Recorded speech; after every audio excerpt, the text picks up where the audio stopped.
but also I want to thank you very much for coming. So do, well, not applaud me, applaud yourself, all right, please?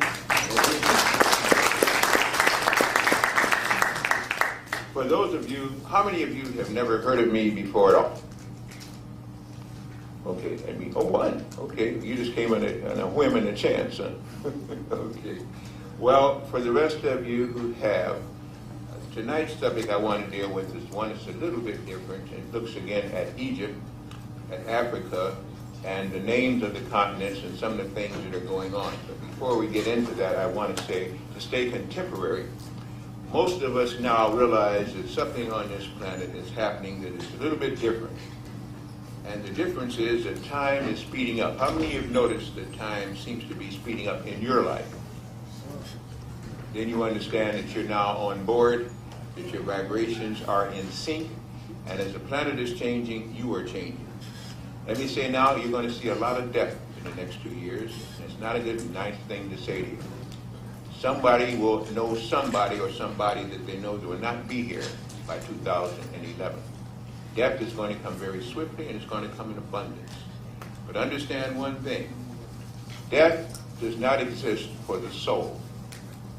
The soul is evermore, everlasting, and omniscient. When they talk about omnipotent and omniscience, it's the science of going on forever, the science of knowing forever, and the knowing that comes with understanding is universal in a soul. A soul cannot die. And the journey for many souls on this planet, in which you all are, and I know that because I look at the melanin, all melanated energies have potential for soul. It's just the development of that soul that we have to work with. That's what the Sapporo was about. In the Kabbalah and the Book of Truths, when you begin to understand that the tree of life has been broken, and the tree of life is a junk DNA in the bottom of all people with melanin's gene pool. That's why they have to continue to study what they call, again, the genome, the human genome, because in studying the human genome, you begin to understand one facet of existence, because most of you are not humans. Now, you say you know many people who shows shows inhumanity, therefore they must be the ones. But when I say that, that also must understand that there is human, there is man, and there is mankind. And in fact, on our planet now are 13 different races, not even conceptualized on the planet Earth, but now in extant on the planet Earth. They exist here. 6 of which you couldn't tell the difference because they mutate so easily that they look like somebody you think you know. We're in a time now where our planet's history must be rebrought, revealed, revamped, reconstituted. To redo something, it means what? It was done before. You cannot redo something that is initiatory, precepted, first, and first cause. When you redo something, it means it's being redone for a reason, either because it was so good that you ran out and you want to do it again. It was so bad that you thought you might need to change it and revamp it, or it's just a matter of reconsideration. You find in the English language over 80 different words precepted with re, which means that most things on this planet are rebirthing, redone. It's been done for billions of years. This planet is billions of years old. I couldn't tell you how many. There are many astrophysicists, there are many people who study supposedly the contextuality of history that give you all kind of guesswork, just all guesswork.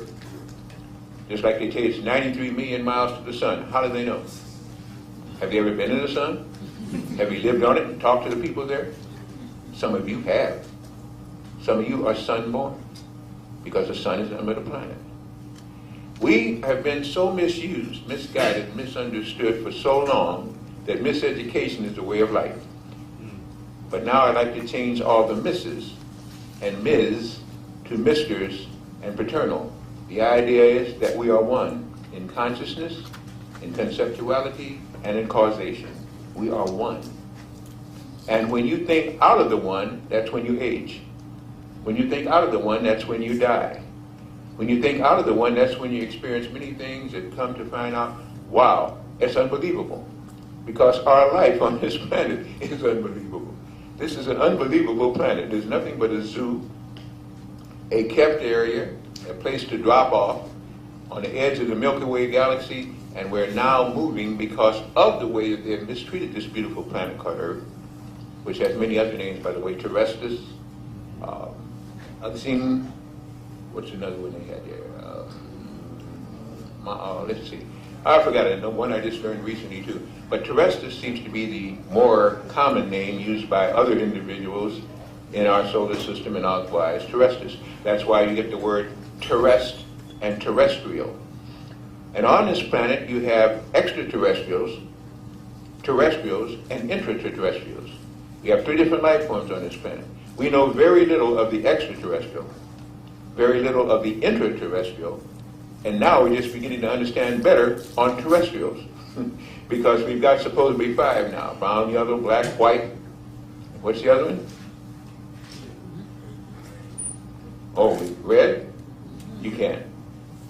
But then we've got speckled, green, blue, and kind of a yellowish white. You haven't met them recently. We have giants here, pygmies here. We have 30 and 40 foot tall giants still living inside of our Earth and on many of the islands in the Pacific.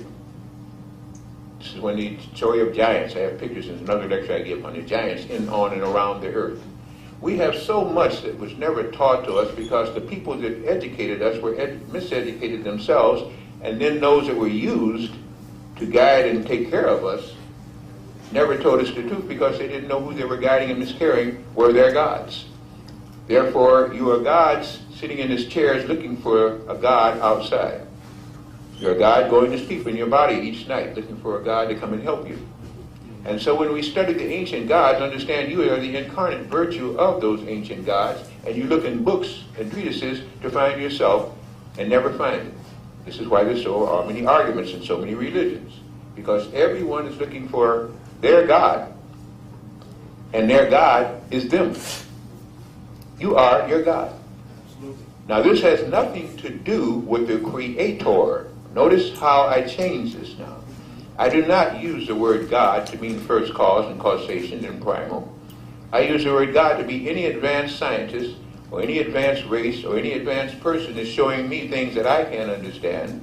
Therefore I look at them as a God. And in many cases, so-called aboriginals, and never use that word again because it means to abhor the original. So-called indigenous, which means indicating that you are now inbred. So it's okay to use it off and on, but understand the word you're using. But indigenous to this planet are all kinds of races, all kinds of people, all kinds of creatures. There's a story that runs, you've probably heard it before, but I'm going to go over it because it's going to open up even some more doors. And I hope to cover a lot of territory with you today. We got started early enough to still give you some time, and me some time. And yes, I will go to a Q&A. And I do know where that's going to go. It means we're going to go everywhere from A to Z on the recap. But I'm still going to beat you to it a little bit by answering some of the questions you may have as to why I think this whole thing got started. I cannot tell you how the whole thing got started, and neither can anyone else. No, can anyone else. It's all guesswork. But I will take it to what's happened on this planet that made a great change. And that was when there was in our solar system a 13th planet. We have 12 now. Not 9, 12. And that 13th planet was called Maldek. And Maldek had a moon that was called Malona.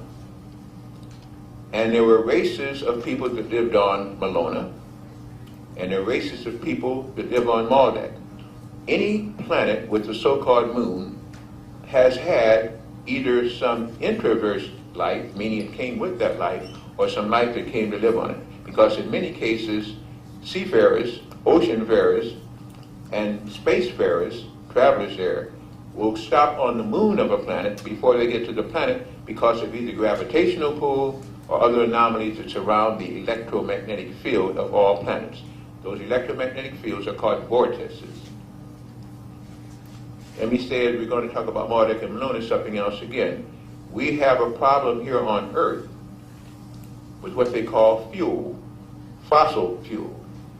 And the ability to produce energy, and the ability to produce energy is running dry because the fossil fuel is running out. Well, that is so ridiculous because fossil fuel means that dynamite